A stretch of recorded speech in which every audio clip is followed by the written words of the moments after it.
Welcome back to ఏటీ pulse. మన ఏటీ పల్స్లో ఇప్పుడులాగే చెప్పుకుంటున్నాం. ఏటీ పల్స్ సంబంధించి ప్రధాన వార్తలలో అంటే సోషల్ మీడియా వేదికలో హల్చల్ అవుతున్నవి, తెలుగు రాష్ట్రాల్లో ఎక్కువగా ప్రచురితం కాని వాటిపై కూడా మనం టూకీగా మనదైన శైలిలో విశ్లేషిస్తున్నాం. అయితే ఇక్కడ ఒక ఉత్తరప్రదేశ్కి సంబంధించిన Uttar Pradesh police recruitment and promotion board అంటే యూపీపీఆర్పీబీ. సో ఈ పోలీస్ రిక్రూట్మెంట్కి సంబంధించి ప్రమోషన్ బోర్డుకు సంబంధించి ఈ మధ్యకాలంలో అంటే గడిచిన ఒక రోజు క్రిందట మార్చి 14న ఒక టెస్ట్ జరిగింది. ఆ టెస్ట్లో ఒక క్వశ్చన్ అడిగారంట. ఆ క్వశ్చన్ ఏంటంటే, కింది తెలిపిన వారిలో అవకాశవాదానికి సరైన వ్యక్తి ఎగ్జాంపుల్ ఎవడు అంటే, దాంట్లో ఒక ఆప్షన్గా పండిట్ పేరును కూడా చెప్పారు. Option A Pandit, option B Sadachari, option C something అలా పెట్టుకుంటూ వచ్చారట. సో అలా పెట్టుకొని రావడం వల్ల చాలా వరకు పండిట్ అనేది ఉత్తర భారతదేశంలో ఒక మంచి బిరుదుగాను, లేదంటే ఒక మంచి దాన్ని ఏమంటారు సర్నేమ్, అంటే సర్నేమ్ అవ్వచ్చు, ఒక సర్వనామంగానే అవ్వచ్చు. ఆ విధంగా దాన్ని ఒక పెద్ద గొప్ప బిరుదుగా, లేదంటే ఒక మంచి ఇనీషియల్గా కూడా ఉపయోగిస్తుంటారు. అంటే ఏదైతే ఆ పండిట్లకు సంబంధించిన వంశం కాశీలో విశ్వేశ్వరుడు దేవాలయం కాపాడుకోవడంలో చేసిన ప్రయత్నాల్లో అసులు బాసారని కానీ, కాశ్మీర్కి సంబంధించిన పండిట్లు కూడా ఇప్పటికీ కాశ్మీర్ని భారత్కు దక్కించుకోవడం కోసం చేసే పోరాటాల్లో కూడా పండిట్ల యొక్క పాత్ర కీలకమని మనం చదువుకుంటుంటాం.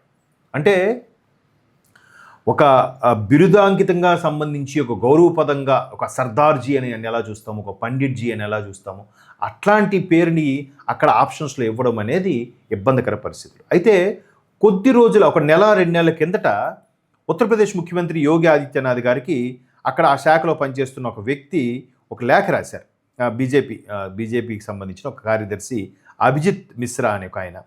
సో ఇది చాలా సున్నితంగా ఉంది, దీని మీద పరిశీలించండి అంటే, సరే చూస్తారులే, వాళ్ళు ప్రిపేర్ చేసే వాళ్ళు కూడా జాగ్రత్త ఒళ్ళు దగ్గర పెట్టుకొని చేస్తారులే అని అంటే, వాళ్ళు అలా చేయకుండా దాన్ని కంటిన్యూస్గా వదిలేశారట.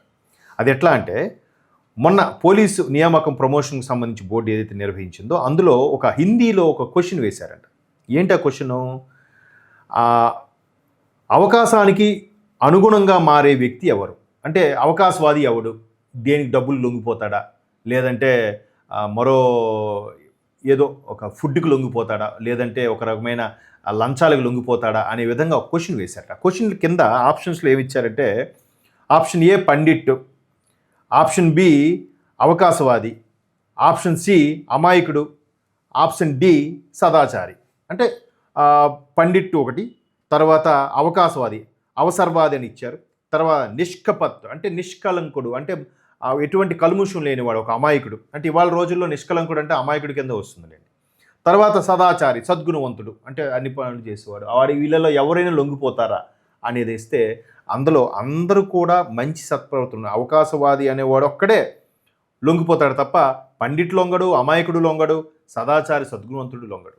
కానీ ఈ పండిట్ అని ఆప్షన్ ఇవ్వడం అనేది అక్కడ సోషల్ మీడియాలో హల్చల్ అయిన తర్వాత ఇప్పుడు ముఖ్యమంత్రి యోగి ఆదిత్యనాథ్ వ్యక్తి దీనిపై చర్యలకి పూనుకునే దిశగా అడుగులు వేస్తున్నారు. అసలు ఈ పేపర్ ఎవరు రెడీ చేశారు, ఎందుకు ఇలా రెడీ చేశారు అంటే, ప్రజల్లో ఒక రకమైన భావాన్ని క్రియేట్ చేయడానికి, కావాలని కించపరచడానికి చేశారనే దిశగా ఇక్కడ చర్చ జరుగుతుంది. అంటే చూసారా, ఎవరైతే సొసైటీలో బాగా కష్టపడి దేశం కోసం దేశభక్తితో అహర్నిశలు పోరాడారో వాళ్ళకి సంబంధించి ఈ విధంగా రాయడం అనేది పాఠ్యాంశంలో మెల్లమెల్లగా మార్పులు చేయాలని ప్రయత్నిస్తున్నారు.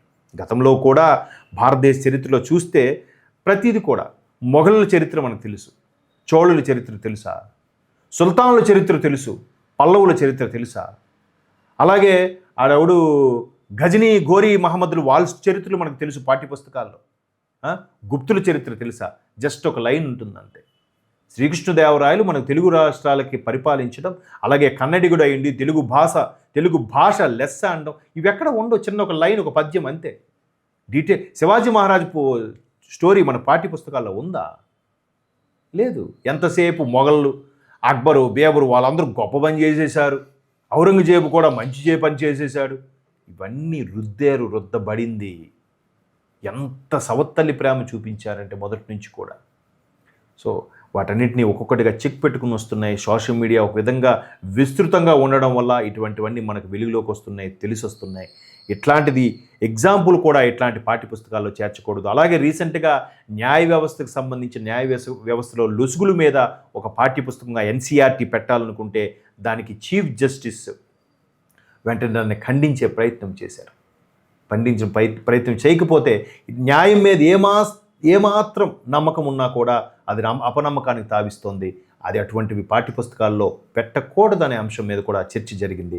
ఇక్కడ యోగి ఆదిత్యనాథ్ గారు కూడా ఇట్లాంటి పేపర్లు తయారు చేసేటప్పుడు క్వశ్చన్ పేపర్స్ కానీ అలాగే పాఠ్యపుస్తకాల్లో కానీ లోటుపాట్లపై సర్వత్రా చక్కగా ట్రాన్స్పరెంట్గా ఉండాలి, సనాతన ధర్మానికి భారతీయ చరిత్రకి ఎలుగెత్తి చాటేలా ఉండాలనే దాని మీద ఇప్పుడు సీరియస్గా తీసుకోబోతున్నారు నెక్స్ట్ లెవెల్లో యోగి ఆదిత్యనాథ్ గారు. చూద్దాం పాఠ్యపుస్తకాల్లో కూడా ఎటువంటి మార్పులు రాబోతున్నాయి. అలాగే graduation, intermediate, 10th class level నుంచి ఇంటర్మీడియట్ వరకే పబ్లిక్ చేసి 10th క్లాస్ కూడా పబ్లిక్ తీసేయాలనే ప్రపోజల్ కూడా కేంద్ర ప్రభుత్వం ఆలోచిస్తుంది. సర్వత్రా ఒకటే వ్యవస్థ, ఒకే విద్యా వ్యవస్థ ఉండేలా కూడా ప్లాన్ చేస్తుంది. ఇవన్నీ సక్సెస్ అవ్వాలని కోరుకుందాం. భారతీయులందరూ ఒక్క తాటి మీదకి రావాలనే ఈ విద్యా వ్యవస్థపై జరుగుతున్న ఈ పోరాటం చూద్దాం సఫలీకృతం అవ్వాలని కోరుకుందాం.